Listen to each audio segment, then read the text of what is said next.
Dan Williams here, your mortgage consultant for life. Wanted to share with you a spreadsheet my business partner Todd Swanson created. And Todd likes to geek out in things and look at different numbers and how it impacts your finances. And I love doing the same thing. But Todd came up with this spreadsheet because we had a discussion about rebalancing your portfolio. In the investment world, and I'm not giving any investment advice here, but in the investment world, you at times rebalance your portfolio, whether it's from a few stocks to many or different types from stocks to bonds, bonds to stocks. But you look at the total of your investment portfolio and then you say, okay, am I over invested in one class of assets? And many people today are finding they're over invested in real estate. They have $1 million of equity, but only $100,000 saved in an investment account. So Todd said, what happens if you refinance every 5 years? And this is kind of interesting. Let's say the mortgage rates stay the same at 6%. We know it won't, but just for an example, look at the impact.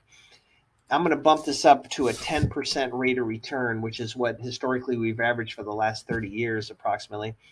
And you can see if we get 10% and you would just invest the payment difference. Obviously, the payment difference is higher every time because you're refinancing this mortgage over 30 years, pay it down 30 years.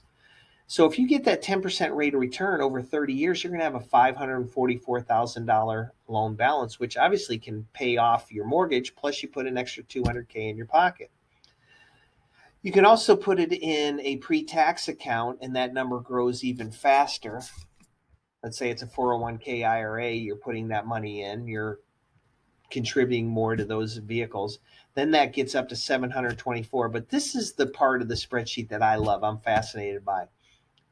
Let's say you refi and you take the money out. Let's bump the mortgage rate back up to 6%. And let's change this to 10. So every 5 years, you're taking this $34,000 out. Pay your loan down at 6%. Let's change all these to 6% so it just looks consistent. If you do that, every 5 years you're taking 34,000 out and investing it. And lo and behold, look at here. After 10 years, obviously you're going to have a mortgage. I get that. Your payment's never going to go down. Your payment's not going to go away.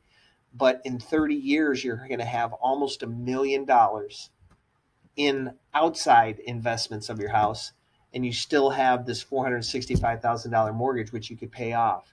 So really, once again, it's just kind of geeking out on the numbers, but the impact is if you go out and invest this money instead of paying down or paying off a mortgage, and the rate of return is higher outside of the mortgage, you are going to be, gosh, a lot better off. Once again, this one just kind of is amazing to me. And who knows, rates come down, you may be able to take more out, or maybe you pay off your mortgage in year 20 or 25, excuse me, and then you invest all your every that money you were paying towards mortgage, you invest towards retirement or in some other investment vehicle.